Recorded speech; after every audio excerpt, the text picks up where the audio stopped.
continuación aprenderemos a jugar al juego Data Chain o cadena de datos. Este forma parte del marco de alfabetización en datos de DALI. En su elemento comprometerse a través de los datos, subelemento activismo de datos en su habilidad más básica. Es un juego para informar a las personas sobre la existencia del activismo de datos. Dos equipos de dos personas se enfrentan entre sí. Los activistas de datos por un lado contra los brokers. Los activistas representan las prácticas de datos lícitas y éticas, mientras que los brokers de datos actúan y representan el lado ilícito y poco ético de los mismos. Es un juego en el cual solo pueden jugar 4 personas y se forman dos grupos, 2 personas por un lado y 2 personas por el otro. El primer equipo ganador es aquel que consigue reunir 6 cartas de artefacto. Antes de pasar a explicar las reglas básicas del juego, vamos a ver qué contiene Data Chain en su interior. Por un lado encontramos un breve glosario para que todos los jugadores puedan usar con todos los términos específicos de las cartas, pero este solo lo pueden usar al principio o al final del turno, nunca cuando vayan a usar algún tipo de carta específica. Existen 2 tipos de cartas, las cartas de acción y las cartas de artefacto. Las cartas de artefacto, que son estas dos, tienen un fondo blanco general, mientras que las cartas de acción son mucho más oscuras. Las cartas de artefacto tienen diferentes iconos en la parte superior. Esto nos indica que unas son para brokers y las otras son para activistas de datos. Las cartas de artefacto se juegan colocándolas para formar una línea que conecta a los 2 jugadores del mismo equipo, que de manera visual se ven enfrentados. Este efecto no se activa hasta colocar la tarjeta. En cambio, la carta se convierte en un recurso que se puede activar una vez por ronda tras la decisión del equipo. Los equipos pueden activar una carta de artefacto colocada en la cadena durante su turno leyéndola. Es decir, tendrán que leerla y decir que la activan para poder colocarla en la mesa. Después de esto, el equipo no puede activar otro artefacto hasta el final de la ronda. El comienzo de una nueva ronda, todos los artefactos están disponibles para el equipo nuevo y sus efectos pueden activarse una vez más. Algunas cartas de acción se dirigen a cartas de artefacto específicas colocadas en la cadena. Pueden deshabilitar una carta de artefacto. Los efectos de una carta de artefacto deshabilitada no se pueden activar. Los artefactos deshabilitados se ponen de lado sobre la mesa, pero aún cuentan para las 6 cartas de artefactos necesarias para ganar el juego.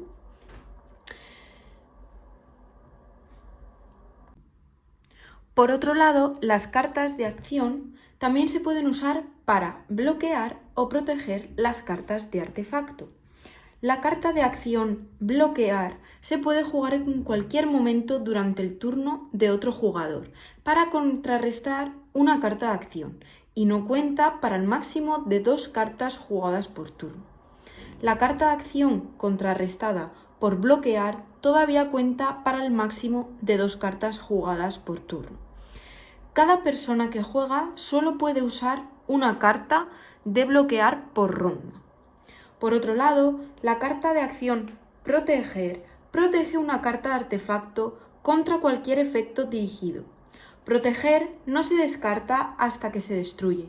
La activación de los efectos de la carta de artefacto del broker de datos, vender perfil político a terceros, o la tarjeta activista de datos, queja con la Autoridad de Protección de Datos, anula los efectos de proteger, enviando tanto la tarjeta de acción proteger como el artefacto que está protegiendo al montón de descarte. La carta de acción parar de sacar para el jugador objetivo de sacar una parte, pero el jugador aún puede completar el resto del turno. El juego comienza barajando las cartas y entregando 5 cartas a cada uno de los jugadores. Una vez se han entregado las 5 cartas a cada uno de los jugadores, el mazo se coloca en el centro. Cada jugador ha de verificar que no se les haya dado 4 cartas de artefactos con los iconos que pertenecen al equipo opuesto. Por ejemplo, un activista no debería de tener 4 cartas de brokers, porque no podrá empezar a jugar. Si este es el caso, entonces la persona que juega descarta sus cartas y toma las 5 cartas de arriba del mazo y coloca las restantes boca abajo, en el centro de la mesa. El juego se juega a su vez con jugadores que colocan cartas de artefactos boca arriba en la mesa formando una cadena de equipos, como por ejemplo, si este equipo es el de activistas, colocarán sus cartas de esta manera, para que el resto las vea. Si os fijáis, son todas cartas específicas de activistas de datos. Por otro lado, los brokers las irán colocando así, de modo que se une los participantes brokers con los participantes activistas de datos. El juego termina cuando uno de los equipos ha colocado 6 cartas de artefactos sobre la mesa, completando su cadena. Es decir, en este caso ya habrían ganado ambos equipos, porque hay 6 cartas de artefactos en la mesa. El jugador más mayor comienza y los turnos serán en sentido horario, es decir, vamos a seguir el sentido de las agujas del reloj. Una ronda se termina una vez que todas las personas que juegan han tenido su turno. Las siguientes acciones se dan en cada turno. Primero, el jugador extrae una carta del montón de robo. La persona que juega puede jugar hasta 2 cartas, de las cuales se puede ser una carta de artefacto, como las que hay en la mesa, y una carta de acción. Nunca se podrán jugar en el mismo turno 2 cartas de artefacto. La persona que juega puede optar por activar los efectos de una carta de artefacto que pertenece a su equipo en cualquier momento durante su turno. Cada equipo solo puede activar los efectos de un artefacto una vez por ronda. Si la persona que juega se queda con más de 5 cartas, debe descartar hasta que mantenga un máximo de 5 cartas, que son las cartas que se reparten al inicio del juego. Al final de la ronda, si hay 2 o más cartas de artefacto sobre la mesa, cada equipo tiene la oportunidad de ganar cartas adicionales desde el mazo. Cada equipo señala cualquier carta de artefacto en la mesa que no se haya explicado previamente, porque es muy importante que una vez que cada jugador haya colocado una carta de artefacto sobre la mesa, se explique y se lleve al debate entre todos los participantes. Por eso aquí entra al juego el glosario que hemos comentado anteriormente. Este puede ser usado antes del turno y después del turno, pero no durante el turno para explicar una carta.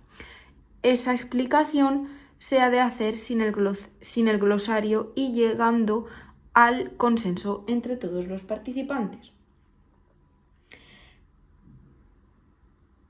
El equipo explica el contenido de su carta y da un ejemplo de su uso. Si todos los jugadores están de acuerdo con la explicación y el ejemplo, cada persona en el equipo que ha explicado extrae una carta del mazo como recompensa. Es decir, si la persona que ha explicado ha entendido bien antes, con la ayuda del glosario, lo que quería decir la palabra y lo ha explicado bien al resto de sus compañeros, estos obtienen la recompensa de coger una carta adicional. Por último, el juego de cadena de datos ofrece una alternativa de juego que se llama la regla del caos. Esta consiste en jugar la primera carta que nos sale al principio de repartir todas las cartas y no entraría dentro del máximo de 2 cartas que se pueden jugar en el turno de cada una de las personas. Se jugaría esta carta adicional, por así decirlo, y seguidamente se terminaría de jugar con total normalidad, como hemos explicado anteriormente. Si esta carta no nos valiera porque no forma parte de nuestro grupo, la podríamos retirar y cambiar por las que hay en el mazo de cartas. En definitiva, es un juego que pretende que todos valoren y defiendan las cartas que salen, además de explicar el contenido y darles definición con la ayuda del glosario. Espero poder haberte ayudado a entender mejor este juego. Nos vemos en el siguiente vídeo.